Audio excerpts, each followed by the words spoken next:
Fiscalía, ¿algo que manifestar? Permiso para ponerme de pie. Adelante.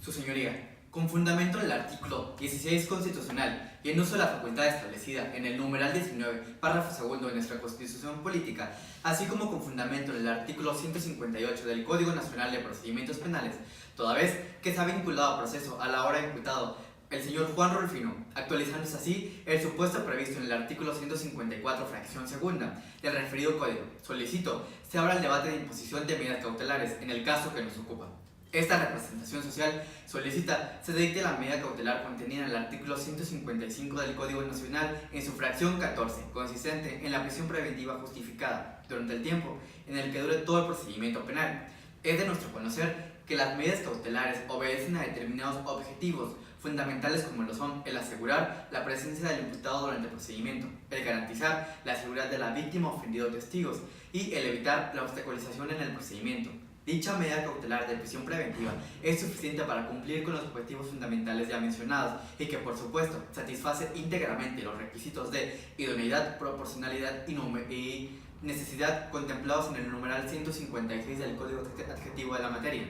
y cumple con el objetivo principal de evitar que el imputado se sustraiga de la acción de la justicia, tal y como lo prevé el artículo 168 del referido Código Adjetivo.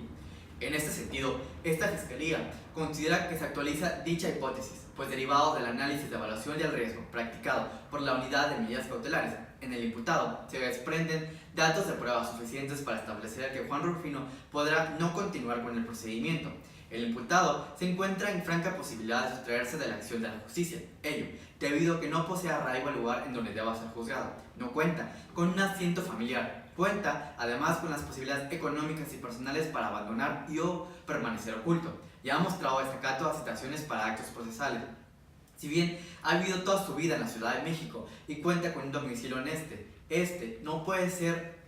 no representa un arraigo a dicho domicilio, pues tiene apenas 11 meses habitándolo, por lo cual es de considerarse que no cuenta con una residencia permanente. El señor Juan Rulfino posee únicamente como familia a su esposa de nombre Inés Cruz y a sus 2 hijos, quienes estos últimos residen en el estado de Jalisco, con quienes mantiene un contacto habitual. Siendo de esta manera, se puede inferir que no posee más vínculo afectivo familiar que lo obliga a seguir habitando en la Ciudad de México que el que tiene con su esposa, quien de hecho es su única dependiente. Por ende, con gran facilidad se puede trasladar a cualquier otra entidad, sustrayéndose así de la acción de la justicia. Asimismo, es del conocimiento de esta representación social que el imputado cuenta con pasaporte y con visa para poder viajar a cualquier otro país, aumentando así el riesgo latente de sustracción de la justicia, aunado a que obtiene los ingresos considerables que materializan dicha causal, ya que actualmente es jubilado y únicamente se dedica a arrendar 2 inmuebles, obteniendo un ingreso constante, el cual no requiere cobrar de manera física, que cuente con las facilidades económicas para poder sustraerse, siendo así que dichos inmuebles, a pesar de ser de su propiedad, no representan vínculo suficiente para tener que permanecer en la ciudad. Todo lo anterior representan datos que permiten considerar fundado e inminente el riesgo de sustracción del señor Juan Rulfino. En ese orden de ideas, también se puede observar del análisis de evaluación del riesgo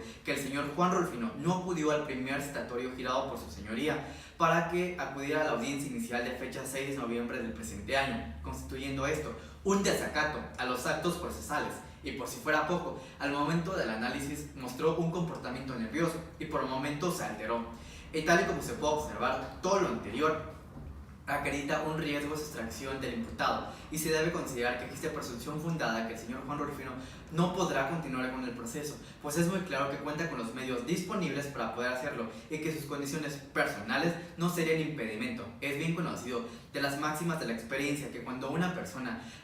conoce que se puede ser privado de su vida, de su libertad, opta por darse a la fuga, y aunque no siempre resulta forzosa la imposición de una medida cautelar, resulta menester perseguir el principio de seguridad jurídica para que todas las determinaciones de la autoridad siempre sean acatadas. Finalmente, cabe recordar que la imposición de la medida cautelar solicitada por esta Fiscalía no transgrede el principio de presunción de inocencia, tal y como lo establece el artículo 7.2 de la Convención Americana sobre Derechos Humanos. Es por esto y por lo anteriormente expuesto que esta Fiscalía reitera su solicitud de que se imponga la medida cautelar contenida en el artículo 155 del Código Nacional de Procedimientos Penales en su fracción 14, consistente en la prisión preventiva hacia el señor Juan Rulfino durante el tiempo en el que dure todo el procedimiento penal. Es cuanto. ¿Defensa algo que manifestar? Sí, su señoría, solicito permiso para ponerme de pie. Adelante. Honorable juez, esta defensa se opone a la medida cautelar que la Fiscalía solicitó, toda vez que considera que no se han cumplido los requisitos que establece el segundo párrafo del artículo 19 de la Constitución Política de los Estados Unidos Mexicanos, debido a que carece de idoneidad y proporcionalidad, ya que, contrario a lo que alude la Fiscalía, no se acredita ni se justifica que otras medidas cautelares no sean suficientes para garantizar que mi defendido comparezca en el juicio. Es importante recordar que la prisión preventiva constituye la medida cautelar más gravosa que el ordenamiento jurídico mexicano contempla. Al respecto, el Comité Internacional de Derechos Humanos de la Organización de Naciones Unidas, en su comentario general número 8 en el artículo 9, dispone que dicha medida debe ser excepcional y lo más breve posible. Por esta razón, debe imponerse justificando su necesidad, idoneidad y proporcionalidad. Para tal efecto, deben acreditarse los requisitos previstos en el ya mencionado párrafo segundo del artículo 19 de la Constitución Federal, así como el diverso 19 del Código Nacional de Procedimientos Penales, al fin de salvaguardar los derechos humanos que protegen a las personas que están siendo investigadas por su posible participación en la comisión de un delito, manteniendo siempre el principio de presunción de inocencia. En el caso que nos ocupa, su señoría, el riesgo de sustracción del imputado del procedimiento al que hace referencia la Fiscalía debe justificarse con base en el artículo 168 del Código Adjetivo en mención. Dicho precepto legal regla los casos en los cuales se justifica la necesidad de la medida cautelar que solicita. Por lo tanto, se deberá tomar en cuenta el arraigo de la persona, la pena máxima que pudiera imponérsele por el delito que se está investigando, el comportamiento del imputado posterior al hecho, la inobservancia de la imposición de otras medidas cautelares o el desacato de citaciones para actos procesales. Los numerales referidos del Código Nacional de Procedimientos Penales siempre deben interpretarse atendiendo a los artículos 1, 19 y 20 de la Constitución Federal, los cuales obligan a todas las autoridades del Estado mexicano a realizar una interpretación pro persona y a respetar el principio de presunción de inocencia en sus diversas vertientes, conforme a la misma Constitución, y a imponer la prisión preventiva de manera excepcional y en los términos ya referidos. Sin embargo, el Ministerio Público ha pasado por alto todas estas directrices constitucionales y requisitos legales, ya que los datos de prueba que ha invocado para solicitar la medida cautelar, argumentando que existe posibilidad de que mi representado se sustraiga del procedimiento que se sigue en su contra, son insuficientes para acreditar la necesidad, idoneidad y proporcionalidad a la que ya hice referencia. La Fiscalía en su solicitud argumentó que hay riesgo fundado que mi representado se sustraiga del procedimiento en virtud de que sus dos hijos habitan en una entidad distinta, que cuenta con ingresos económicos suficientes para hacerlo y que cuenta con pasaporte y con visa, razón por la cual podría salir fácilmente del país. Sin embargo, el Ministerio Público dolosamente no tomó en consideración otros elementos que derivan de la misma opinión de la Unidad de Medidas Cautelares y datos de prueba que ya obran en la carpeta de investigación, por lo cual procedo a hacer mención de los mismos.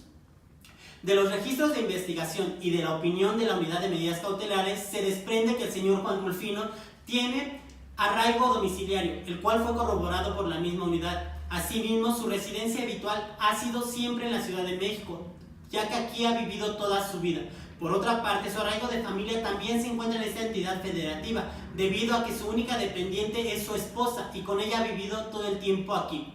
Además, el argumento de contar con la posibilidad de salir del país con base en que tiene pasaporte y visa, el mismo señor está dispuesto en este momento a entregarlos a fin de garantizar que no es su intención sustraerse del procedimiento. Por lo anteriormente expuesto, su señoría, podemos advertir que mi representado cuenta con su arraigo en esta entidad, por lo tanto no existe riesgo de que se sustraiga de la acción de la justicia, en virtud de que sus bienes se encuentran aquí y su única dependiente vive y ha radicado aquí toda su vida. Adicionalmente, se demostró que mi representado no tiene antecedentes penales, no está siendo procesado por su posible participación en la comisión de un delito diverso, y además ha quedado de manifiesto que es una persona sin ningún tipo de adicciones y por lo tanto no representa ningún riesgo para las víctimas, para los testigos y mucho menos para la sociedad. Por otra parte, la representación social manifestó que el señor Juan Rufino podría no acudir a otras citaciones, argumentando que no acudió a la primera. Sin embargo, posteriormente, él voluntariamente acudió ante la representación social para rendir su entrevista. Dicha actitud deja claro que es su intención solucionar este conflicto lo antes posible y de la mejor manera. En conclusión, honorable juez, es claro que la Fiscalía no ha logrado acreditar la necesidad, idoneidad y proporcionalidad de la medida cautelar que solicita, toda vez que dicha solicitud no cumple con los requisitos constitucionales a los que hice referencia en un inicio.